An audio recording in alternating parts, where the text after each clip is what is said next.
Halika, Andrea. Tumuli ka. Dito ka muna pwedeng matulog. Medyo pagpapasensyahan mo nga lang at medyo maliit yan. Pero pwede na rin yan, hindi ba? Ito nga palang kobre kama. Ikaw na ang magkabit. Alam mo, simple lang ang pamumuhay namin dito. Wala kami katulong. Ayos lang ba yon? Wala pong problema yan, sister. Hindi naman ako naghahanap ng hotel. Kailangan ko lang talaga matutuluyan. Abay, dapat lang.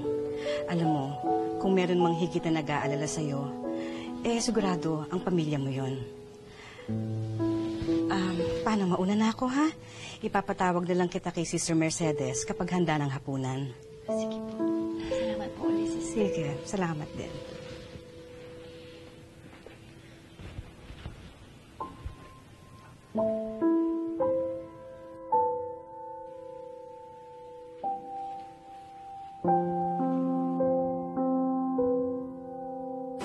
Sorry sa nangyari.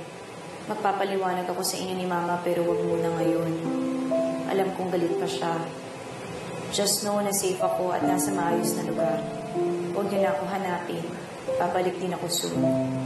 Kailangan ko lang mapag-isa ngayon. Take care. Love you.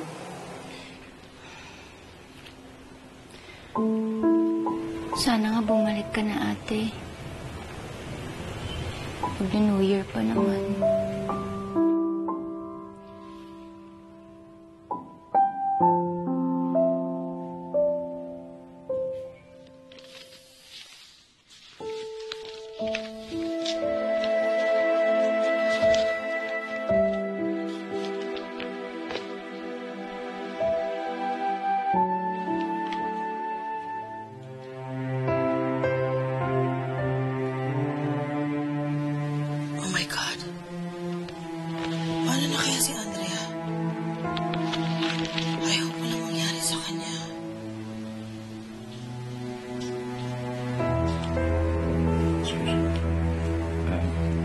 Bumalik lang, sir, para i-finalize yung details para sa meeting natin bukas with Dairy Joy.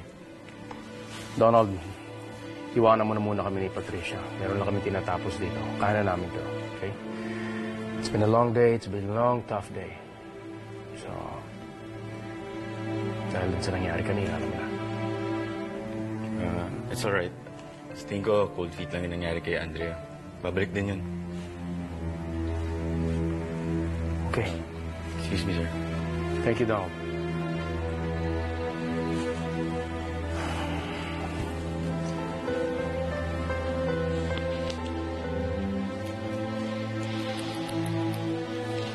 Hello? Can I speak to Agent Manlonga? Ano ba? Pwede bang pakisabi na lang sa kanya na gusto ko mag-file ng blotter sa anak ko? Nawawala siya eh. Ha? Hindi pwede? What? Bakit?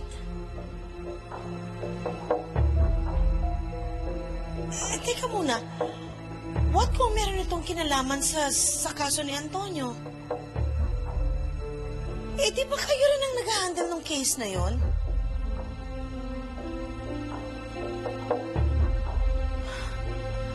I don't get this. Ang ibig niyong sabihin, kailangan ko pang maghintay ng 24 hours bago ako makapag-file ng case of a missing person? So, kung may nangyari sa kanya, 24 hours pa, bago ko maibabalita,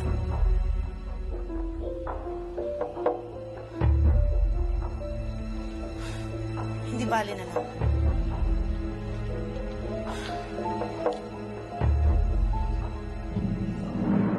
Baby, kumusta? Hindi ka pa rin pinapayagan ng mami mo na lumabas? Okay naman. Alam mo, nag-text na si ate. Huwag daw muna namin siyang hanapin kasi babalik naman daw siya. Tsaka, safe naman daw siya eh. At least. O paano? Huwag ka na masyadong mag-alala sa malungkot, okay? Subukan ko. Alam mo, ito kasi yung unang bakasyon na hindi ko kasama si ate. Pati na si daddy. parang ang hirap na hindi maging malungkot. Sana andyan ako para pasayahin ka. Sana nga. Kailan pa kita makikita ulit? Sobrang miss na kita eh. Teka, hindi ba may post-Christmas party kinaluan? Alam mo, pinayagan ako pumunta doon. Punta ka rin kaya para magkita tayo. Eh, ang gusto ko tayong dalawa lang. Sigurado ang daming tao dun sa party. Saka sigurado nandun na naman si Shirley nagbabantay. Hindi naman tayo magkakalapit. Alam mo, mas lalo akong nalulungkot pag ganun. Nakikita nga kita, hindi naman kita malapitan. Teka, bukas kasi mamamalengke si na Giselle. Sasama na lang ako. Tatakas ako saglit. Pero, saan tayo pwedeng magkita ng walang tao? Sa school, walang tao ngayon. Ano, doon na lang? Game. O sige, baba ko na kasi baka mahuli pa ako ni Mama. Sige, bye.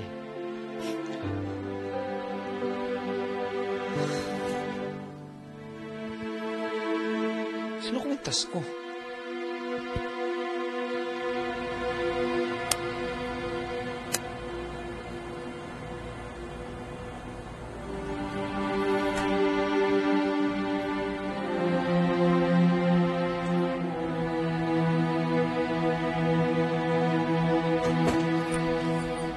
Sir. Okay, Jason.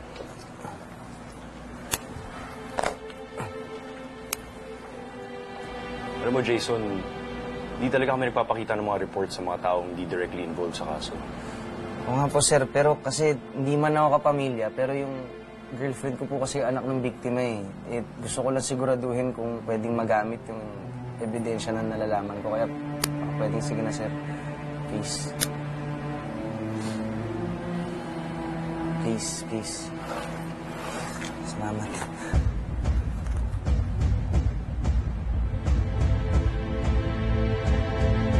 Makinig ka sa akin. Kailangan mo gawin ito para tuluyan ang maipabagsak ang mga tuwason. Ikaw lang makakagawa nito. You're still in, right? Anong pinagsasabi mo? Maayos na ang mga tuwason. Bayad na lahat ng utang nila. Yang boss mo, walang isang salita. Mangangako na kung ano-ano sa akin, tapos siya rin pala babaliktad sa plano niya. Ibahin mo ako, Dave. Itutuloy at itutuloy ko to. Kung galit ka kay Mark, ako rin. Masigit pa. Ano? Anong plano mo? Ba't kailangan mo pa ako dyan? Ba't di mo nalang gawin niya mag-isa mo? Kailangan natin ng isang insider sa mga tuwason. Kailangan yung taong to, yung may access sa mga company emails. Specifically, yung emails ni Andrea Tuason. Anong kinalaman ni Andrea sa plano mo kay Mark? Magkasundo naman sila ni Mark. Palalabasin natin na si Mark ang may pakana ng pagnanakaw ng mga Julie ni Christine. Ito ang kanyang banta kay Andrea. Banta na tinuloy niya nung hindi pumayag na ibenta ang bangko kay Mark. Nanakaw na ang mga alahas. Paano pa palalabasin yan? Kailangan natin manipulahin yung date ng pagtanggap ni Andrea ng email.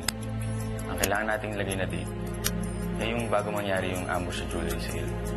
Matatrack ako niyan kung sa computer ko ipadadala yan.